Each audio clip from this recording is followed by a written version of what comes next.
Today, Aunt Amanda had hugged me. She said she liked me the moment she saw me, found me adorable everywhere. She mentioned that what happened in the morning wasn't intentional. She was just afraid of ghosts.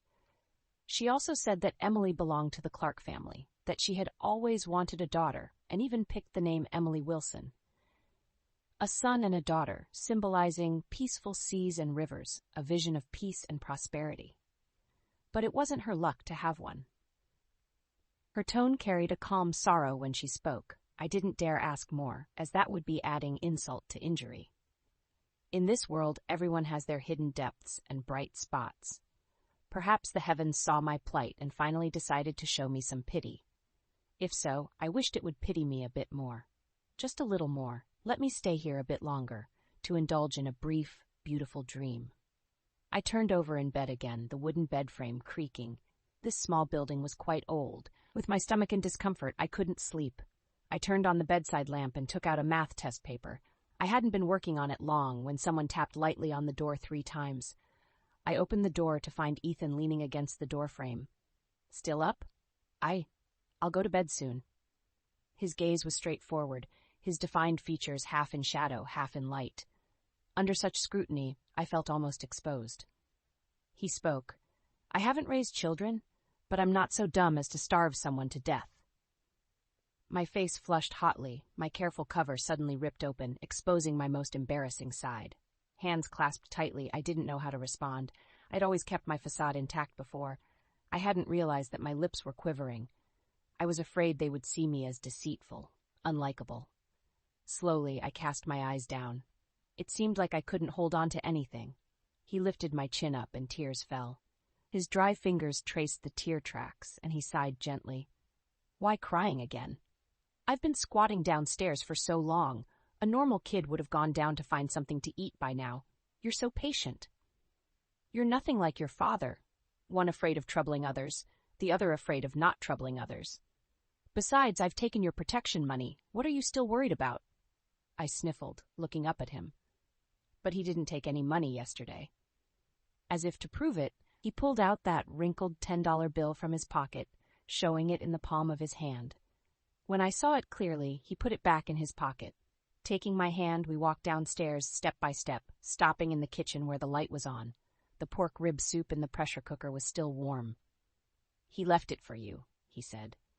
It dawned on me then, my acting had been that bad. Yet, for 10 years, I had never been found out by my parents. Eventually, I learned that some people watch with their eyes, while others watch with their hearts. Given my limited culinary skill, is pork rib soup with noodles okay? I nodded fervently. He told me to sit and wait.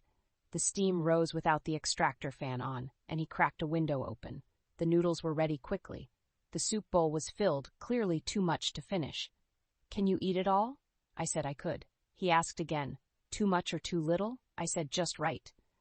The next second, I received a bump on the head. It didn't hurt, but it was loud. He narrowed his eyes and asked again, too much or too little? Holding my forehead, I confessed honestly, more, yes. Ethan then relaxed his expression, moved the soup bowl in front of me, and replaced it with a pink hanging ear bowl that was just the right size. From now on, tell me if you're still hungry or if you can't finish your food. Eating too much or too little is bad for your stomach. I nodded my head in agreement. The bright noodles were piled with ribs and corn. I ate slowly, bite by bite. Across from me, Ethan was devouring the serving that was in his bowl. He asked, "Is it good?" I replied, "It's delicious." He chuckled, "You're pretty easy to feed." The quiet kitchen was filled with the pleasant aroma of food, and the evening breeze blew through the window, filling my stomach and heart inch by inch. It must have been because I hadn't slept so soundly before, but the next day I overslept until after 7. Seeing the wall clock, my blood ran cold. Since my mom left, it was just Dad and me at home. No matter the season, I was forced to wake up at 5 o'clock to finish all the chores before going to school. If I overslept, my wake-up call would be fists and curses. I quickly dressed and rushed downstairs. It was only when I reached the living room that I realized this wasn't my house. My tense nerves eased. The front door downstairs was open. Someone had gotten up, but it was silent all around. Recalling when I left my room a moment before, Aunt Amanda's door was closed, with the doormat up against the door crack, probably meaning she hadn't woken up yet. Meanwhile, Ethan's door was wide open. He must have been the one who got up. After washing up, I remembered I hadn't washed the dishes from last night's dinner. Heading into the kitchen, I found the sink empty and dry, not a drop of water in sight, with the dishes neatly sorted in the cupboard and the countertop cloth folded perfectly. I went to the balcony to check for any dirty clothes to wash, but looking up, I saw the family's laundry, including mine, all hung out to dry. Refusing to believe it, I picked up the mop by the door, only to find the floor gleaming clean, cleaner than my face. The whole house seemed to have no need for me. I thought to myself, are all streetwise kids this diligent and clean? Are you up this early to play the snail, kid? A familiar voice suddenly sounded behind me. Startled, I let go and the mop fell to the floor. Ethan, in sports clothes, walked in from outside. He placed the breakfast he bought on the table, buns, steamed rolls, soy milk, and fried dough sticks, all available. Eat whatever you like, he said, then moved closer to put the mop back in its place. He then pressed me to sit down at the dining table. From the array of breakfast items, he picked out a bag of tiny thumb-sized colorful buns. These you can eat just for fun. I see kids always like these, he commented lightly. The little colorful buns were 2 yuan for 10, a favorite trick among parents to please their children. When I was young, I wanted them badly, but my mom thought they weren't economical, and even though we passed by them every day on the way to work and school, she never bought any for me. By the time I could afford them myself, I had outgrown the age and didn't see the need. The childhood craving was right before my eyes, and I reached for a pink one. I took a bite. It was as sweet as I had imagined. Looking up at Ethan, I smiled with my eyes. "Thank you," I said. He seemed surprised for a moment, then his lips curved into a smile. I picked up the cutest purple bun and offered it to him. "It's delicious, you should try." He snorted with laughter. "I'm not a kid." "Can't adults eat colorful little buns? I'm not a kid either," he responded. Big devil in a little body, and with that, he took the bun from my hand and swallowed it in one go. Not even enough to fill the gaps in his teeth. After breakfast, I had nothing to do. Ethan changed into another set of clothes and retreated into his studio to work on his drawings. He suggested I watch TV, but I shook my head, showing no interest. He encouraged me to do my homework, but I waved my hands, not really wanting to. Then he said, "Well, then you can mop the floor." I agreed to that. He joked that I must be feverish or silly. "If you can't sit still, come work with me." And so he gave me a drawing board and a brush and let me sit next to him, drawing together. Once he picked up the brush, he was like a different person, absorbed and focused. Even a layperson could tell his craftsmanship was excellent. I, on the other hand, clearly lacked artistic talent. After a long effort, I managed to draw 3 stick figures, one of which was missing an arm and a leg. Without a word, he just looked at my drawing and laughed until tears came out. Declining to draw, I took my stand. And the next day, I sat dutifully beside him and did my homework. Aunt Amanda, Ethan, and I had intersecting but non-overlapping routines. I woke up and went to bed early. Aunt Amanda went to bed early and got up late, and Ethan went to bed late but got up early. Aunt Amanda suffered from severe insomnia, so she took sleeping pills every night, usually waking up around 9 in the morning, then going to the market to buy groceries and cook. With her remaining time, she enjoyed reading, from 100 Years of Solitude, Love in the Time of Cholera, and Les Miserables to Live. She flipped through almost every book. Sometimes she'd watch spy movies, but it was always the same few on rotation. Her empathy was strong, often immersing herself so deeply she would silently shed tears. When tired, she'd sit at the door, staring at the sweet osmanthus tree. At 9 in the evening, she'd head back to her room to rest. Ethan Clark was a tattoo artist with a very flexible schedule. The right half of the first floor was his workspace. He woke up at 6 in the morning, took care of all the household chores, then went out for a workout, coming back around 7:30 with breakfast. For the rest of the morning, he'd be drawing non-stop or organizing his materials. In the afternoon until late into the night, clients would come over for tattoos. His skills must have been quite good. Even burly men would scream in agony throughout the process. But upon leaving, they would give him a thumbs up, promising to return. Of course, sometimes he'd work so late into the night that he'd sleep in. In this house, I was just an idler. They said a child should not have to do chores, that I should only be responsible for being bored. Not fond of playing with gadgets, I'd either do my homework, sit idly with Aunt Amanda at the door, or help Ethan organize his workstation. My memory was good. I could remember the exact position and order of every tool after watching him place them once. If I had to mention a form of entertainment, it would probably be admiring Ethan's hands. He had beautiful hands, broad backs, but slender and well-defined, especially when he worked wearing black nitrile gloves. There was a natural allure. At every meal, he'd ask if I had too much or too little to eat. At first, it was hard for me to speak the truth. I would habitually lie, but to my disbelief, he could always accurately call my bluff and then reward me with a knock on the head. Little by little, he chipped away at my facade.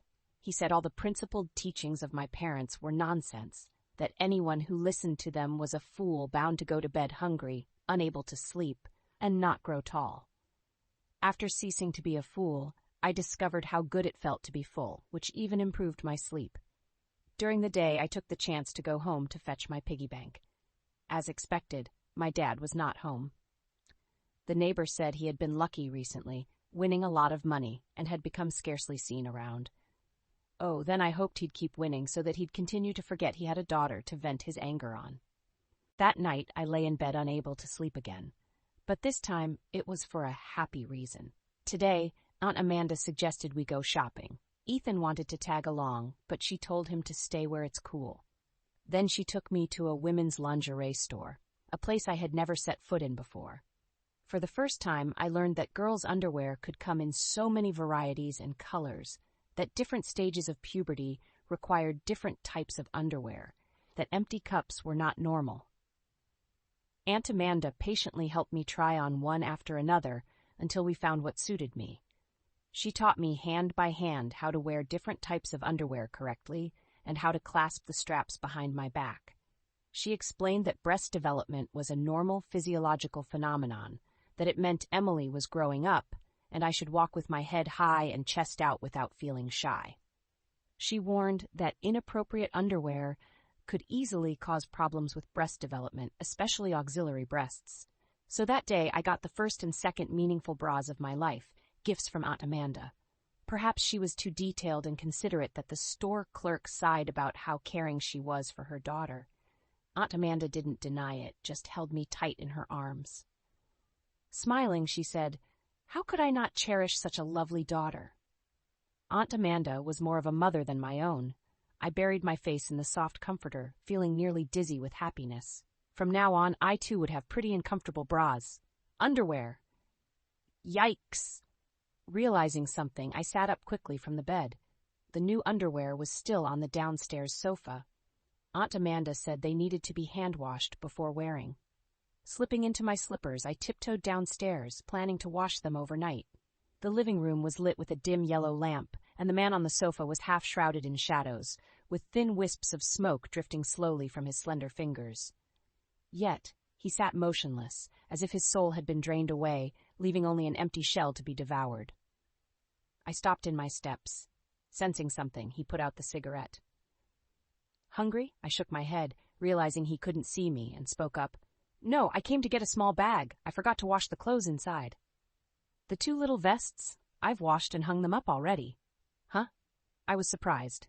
A glance towards the balcony confirmed they were neatly hanging on the clothes rack, damp and wrinkled, obviously hand-washed. A strange feeling swept through my heart.